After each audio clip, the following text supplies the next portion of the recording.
Ka Office u District Sports Officer Bhoi District menta kasngi ka arp khundai trek nailar kala Rakhe ye kasngi kerpang jongki nongele kai haki jingele kai bapher lane ye kabala tep kum ka National Sports Day.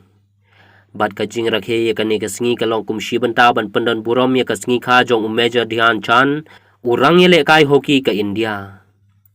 Hakane kasngi lawan ban penlong ye ka jing ye kop haki jingele kai tenrai kabala tip kum ka mau point ba ka jing tan telai hakabala wan bane shimbanta da kin riu teli ki school ki bala jit kerpang na kaliang ka office UDSO. Bat hakate ka jing ye kop ile kai haka mau point ya ka nam ladu layo ban ra da ka Bhoi Presbyterian Synod English Secondary School bat ka Christian Higher Secondary School kalawan baar bat ka Morning Star Secondary School kalawan balai. Bat haka jing kop itan telai ka St. Paul Higher Secondary School kalalong kalado, bat ka Christian Higher Secondary School kalawan baar, bat ka Bhoi Presbyterian Higher Secondary School kalawan balai. Haka tiga sengi kerpang lawan bansa kilang daw samla Anthony Siem urang ile kai MMA bapaw nam jong ka jela, ka kong VA Nyota ADC Bhoi District, uba Bobby L. Nongbet DSO Bhoi District,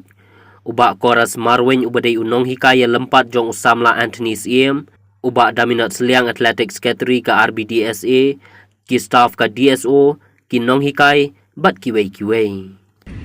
As we know that the government of India has declared to the 9th of August the National Sports Day to honor our late hockey hero Major Dhyan Chand. As we celebrate the National Sports Day, we first have to understand who is the sports person and what makes him or her so. A sports person is a person who is hardworking, dedicated and passionate about what he or she doing. But is it enough? No. To be a able sport person, you will first have to discipline, responsibility, dedicated and hardworking. Being an able sport person is not just about being successful. It is also about paving a way for others. As we all know, that games and sports are absolute necessaries to keep our mind, body and spirit healthy, and at the same time, over the decades, it has become a very good source of earning, livelihood, fame and honor.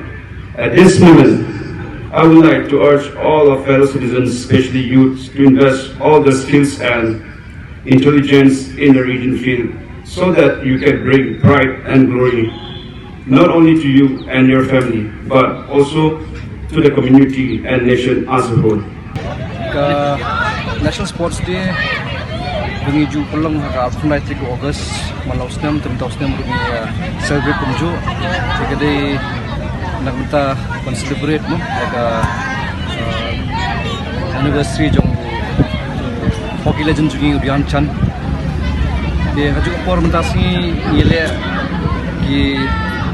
artli ki jing ilakai ki ono ki indigenous games mo kumka mau point bat ka tak over de ngila shu invite ki teams konta kasin marba hakashi ni ma pada pun pelan pun de bagi tenat ha belum ba ka jing ilakai de na step ila tang pa je ada bentar ngila sudah ngila syukur bat ka mau point kelong gue ka jing ilakai ka ngi lu dangret na du menshwa ngi jing ilakai de mentah pot ka de ka we ka indigenous games bagi hapan million pen imbiangitenat bagi kena gilakai betlai sutu kan gilakai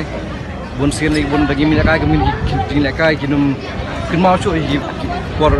shwa kunung gilakai gilakai ku mau point nata tak of war ngi le amda si patka taruka dekawai na kini ki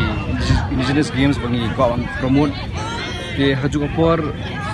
kasi kalong buat tenat kalong basnat bagi yon kin mau biang ini ka 9 August as the National Sports Day di kalong ke ba ni mitasi la yo pindah pat na try ka hagaliang jungi na office of district sports office ni sko ba ka de kasi ko akane ka invitation ni khotno ni khot invitation ni ka National Sports Day celebration te kumba hudutli ki school ni invite anina khan nongpo hi